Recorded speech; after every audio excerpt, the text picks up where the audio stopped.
যারা এখন পর্যন্ত ভোটার হননি তাদের জন্য দারুণ সুযোগ এসেছে। কিন্তু গুরুত্বপূর্ণ বিষয় হচ্ছে যে আপনি নতুন ভোটার হওয়ার জন্য মাত্র 12 দিন সময় পাচ্ছেন। মাত্র 12 দিন। নির্বাচন কমিশন 31শে জুলাই 2026, অর্থাৎ এই 2026-এর 31শে জুলাই পর্যন্ত নতুন ভোটার করবে। এখন জানার বিষয় হচ্ছে যে ভোটার কারা হতে পারবে। যাদের জন্ম 31শে জুলাই 2008 সাল বা তার পূর্বে, তারা যদি এই সামনের 31 তারিখ অর্থাৎ 31শে জুলাইয়ের মধ্যে ভোটার হওয়ার জন্য আবেদন করে, তাহলে কিন্তু তারা এই স্থানীয় সরকার নির্বাচনে ভোট দিতে পারবে। তার মানে হচ্ছে যে আপনি যদি 31শে জুলাইয়ের মধ্যে আপনি ভোটার হন, তাহলে কিন্তু আগামী যে স্থানীয় সরকার নির্বাচন, সেই নির্বাচনে কিন্তু আপনি ভোট দিতে পারবেন। এখন আসেন যে নতুন ভোটার আবেদন করতে কি কি লাগবে। নতুন ভোটার হওয়ার জন্য বেশ কিছু কাগজ লাগবে। প্রথমত আপনার অনলাইন জন্ম নিবন্ধন লাগবে, পিতামাতার এনআইডি কার্ডের কপি লাগবে, আপনার শিক্ষাগত যোগ্যতার সার্টিফিকেট অর্থাৎ সার্টিফিকেটের কপি লাগবে, আপনার ঠিকানা প্রমাণের জন্য গ্যাস, বিদ্যুৎ বা পানি বিলের কপি লাগবে। আর যদি ভাড়া বাসায় থাকেন তাহলে কিন্তু ভাড়া বাসার রসিদ দিতে হবে। এছাড়াও আপনার নাগরিক সনদ লাগবে। তারপরে হচ্ছে রক্তের গ্রুপ পরীক্ষার রিপোর্ট, সেই রক্তের গ্রুপ পরীক্ষার রিপোর্ট লাগবে। এই কাগজগুলো থাকলে আপনি কিন্তু নতুন ভোটারের আবেদন করতে পারবেন।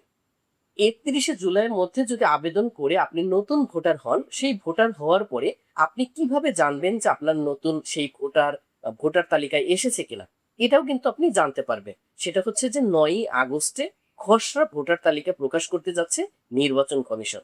এই খসড়া ভোটার তালিকাটা প্রকাশ করার পরে আপনার যে উপজেলা নির্বাচন অফিস, সেই অফিসে অথবা আপনার ইউনিয়ন পরিষদ কার্যালয়ে অথবা আপনার পৌরসভা কার্যালয়ে, এই স্থানগুলোতে কিন্তু এই খসড়া ভোটার তালিকা টাঙ্গিয়ে দেওয়া হয়।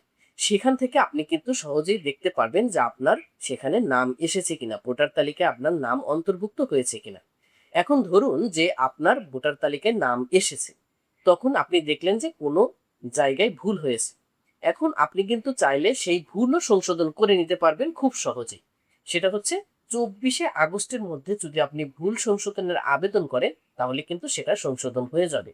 এক্ষেত্রে আপনি আপনার নিজের নাম, পিতামাতার নাম, জন্ম তারিখ, ইভেন এনআইডি কার্ডের যত তথ্য আছে, আপনি কিন্তু সেই সকল তথ্য, যদি ভুল হয়ে থাকে, মানে যে কোনো জিনিস যদি ভুল হয়ে থাকে, তাহলে আপনি 24শে আগস্টের মধ্যে আবেদন করে আপনি সহজেই সেটা সংশোধন করে নিতে পারবেন। এরপর হচ্ছে 31শে আগস্ট চূড়ান্ত ভোটার তালিকা প্রকাশ করবে। এই 31শে আগস্টে চূড়ান্ত যে ভোটার তালিকা প্রকাশ করবে, সেই তালিকা দিয়ে আগামী যে স্থানীয় সরকার নির্বাচন হতে যাচ্ছে, যেটা আগস্টেই আবার স্থানীয় সরকারের তফসিল হতে পারে, অথবা অক্টোবরে যে নির্বাচন হওয়ার একটা সম্ভাবনা রয়েছে, সেই নির্বাচন হলে আপনি কিন্তু সেখানে ভোট দিতে পারবেন। তো এই ছিল আজকের ভিডিও। যদি ভিডিওটি ভালো লাগে অবশ্যই ভিডিওতে একটি লাইক দিয়ে যাবেন, আমার ইউটিউব চ্যানেলটি সাবস্ক্রাইব করবেন, আর যারা ফেসবুক পেজ থেকে দেখছেন অবশ্যই ফেসবুক পেজটি ফলো দিয়ে রাখবেন। আর আপনার যদি এই সংক্রান্ত আরো কিছু জানার থাকে অবশ্যই কমেন্ট করবেন, আমি উত্তর দেওয়ার চেষ্টা করব। আল্লাহ হাফেজ।